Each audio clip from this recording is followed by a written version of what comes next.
আপনারা আজকে টাইটেল দেখেই বুঝতে পারছেন ভিডিওটা কোন টপিকের উপরে হতে চলেছে।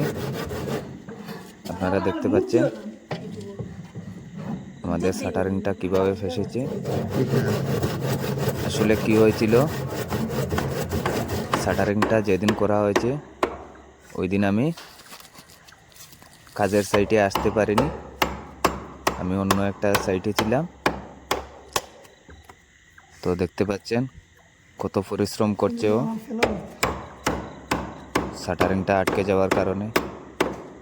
শাটারিংটাও ও নিজেও করেছে এবং ওই খুলছে শাটারিং।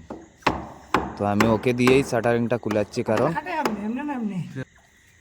কিভাবে শাটারিংটা করছে ও বুঝতে পারবে এবং নেক্সট টাইম এইভাবে আর শাটারিং করবে না।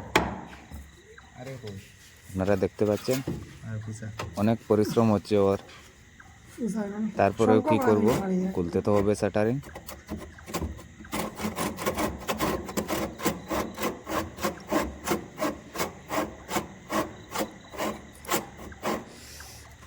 দেখতে পাচ্ছেন কিভাবে কষ্ট করে ও কাটছে। আজকে অনেক পরিশ্রম হয়ে যাচ্ছে একটা সিরিজ শাটারিং ছাড়তে গিয়ে।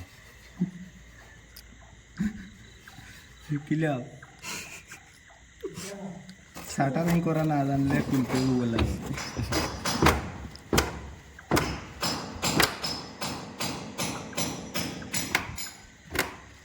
এই যে দেখতে পাচ্ছেন মিডিলে সবকটা বর্গা কাটা হয়ে গেছে। একটা বর্গা সাইডের, এই সাইডের বর্গাটা আমি চুটিয়ে নিয়েছিলাম, তারপরও শাটারিংটা নামছে না। কিভাবে ফেসেছে বুঝতে পারছেন আপনারা। আসলে ওকেও দোষ দিয়ে কোনো লাভ নেই, কারণ ও সিঁড়ির শাটারিংগুলো আর করেনি, এটাই প্রথম করেছে সিঁড়ির শাটারিং। তো আমি ওকে কিছু বলিনি, কারণ তো ধীরে ধীরে আমরাও কাজটা শিখেছি। অনেক সময় লেগেছে, কোনো না কোনো জায়গায় কোনো না কোনো সময় আমাদেরও এরকম ভুল হয়েছিল। আপনারা সবাই এরকম ছিলেন, একদিন কোনো না কোনো জায়গায় কোনো না কোনো দিন ভুল করেছিলেন। তো এই জিনিসটা ভালোভাবে লক্ষ্য রাখবেন, যাতে যদি আপনার কাজের সাইটে অন্য কোনো ভুল করে ফেলে তাহলে ওকে গালি না দিয়ে বুঝিয়ে বলবে, যাতে নেক্সট টাইম এ ধরনের ভুল না করার।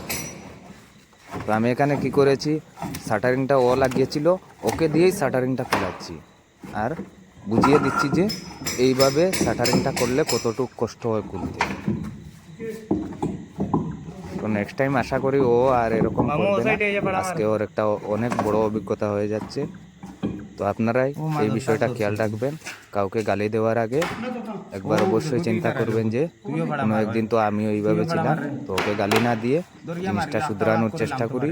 যে কাজটা হয়ে গেছে ওই কাজটা তো আর চূড়া লাগবে না, ওটা কিভাবে এখন ছুটানো যায় এই চিন্তাধারাটাই করা ভালো হবে।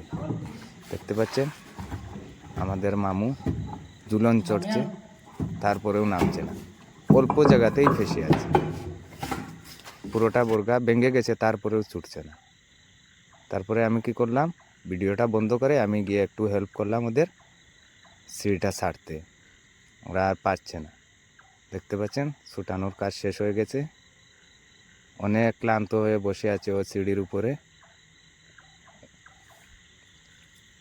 অনেক পরিশ্রম হয়েছে, এই যে দেখতে পাচ্ছেন মনটা অনেক ভারী ভারী হয়ে গেছে। আজকে অনেক পরিশ্রম করেছে বেচারা। এই যে দেখতে পাচ্ছেন কিভাবে বসে আছে, লজ্জা পেয়ে গেছি।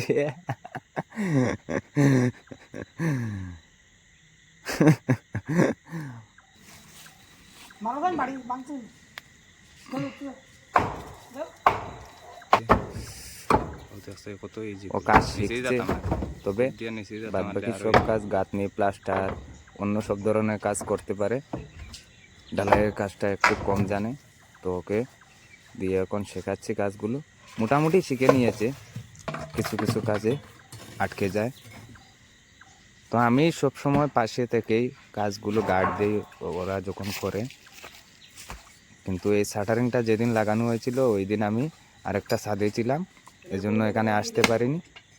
তো ওরা ফাঁসিয়ে লাগিয়ে নিয়েছে যাতে শাটারিংয়ের বাঁশটা ছাড়ার পরে কাঠটা না নামে এইভাবে ফাঁসিয়ে দিয়েছে। দুটো দিকটাই পুরোপুরিভাবে বর্গা নিচে উপরে ফাঁসিয়ে দিয়েছিল। তো যাই হোক, অনেক কষ্ট করে ওটা নামিয়েছিলাম, আপনারা দেখতে পেরেছিলেন। এবার ল্যান্ডিংয়ের শাটারিংটা ছেড়ে দেব। কালকে আমরা উপরের সিটটা কাজ ধরবো, উপরের দিকটা গিয়ে সাথে উঠবে সিঁড়িটা, তার জন্য নিচের শাটারিংটা ছেড়ে দিচ্ছি।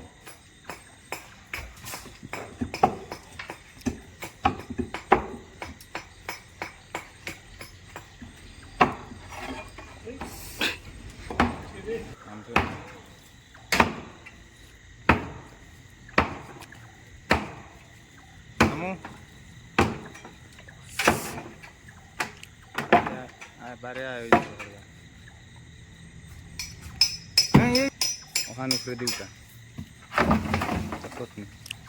সিস্টেম জানোস না রে বেটারে, কোনখান কিলা করল।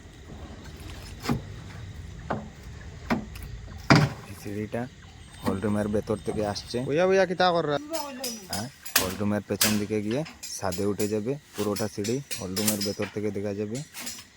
এই যে দেখতে পাচ্ছেন আমাদের প্রথম ল্যান্ডিংয়ের নিচটা কত সুন্দর হয়েছে, থিকনেসটা পুরো 6 ইঞ্চি হয়েছে। আপনারা এটা অবশ্যই লক্ষ্য রাখবেন, সিঁড়ির থিকনেস যাতে 6 ইঞ্চি হয়। এই যে দেখতে পাচ্ছেন এখানে গিয়ে ছাদে উঠে যাবে।